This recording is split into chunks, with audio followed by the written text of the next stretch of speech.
Alam mo ba, ang OBE endorser ay para sa mga government employee, OFW at senior citizen or even yung may mga profesyon na mga teacher, police, engineer, kung ano mo yung profesyon mo, ay ang OBE endorser ay para sa iyo. Bakit ko nasabi? Una, duplicable siya.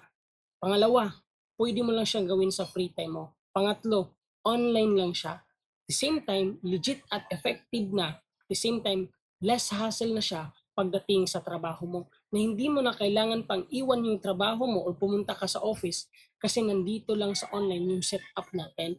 At ito pa yung nakagandahan. Kahit wala kang experience, kahit wala kang pinag-aralan, ay pwedeng-pwede ka pa rin kumita dito sa online. Yes, tama yung narinig mo. Pwedeng-pwede ka lang makapagsimula dito pag meron kang cellphone, good internet connection at license code para maka-access ka dito sa ginagawa namin na legit at effective at duplicable na side hustle na pwedeng-pwedeng gawin kahit na sino. So ano pa yung hintay mo? Mag-comment ka lang sa baba ng video ito ng OBA o mismo ang mag-access sa iyo. So yun lang.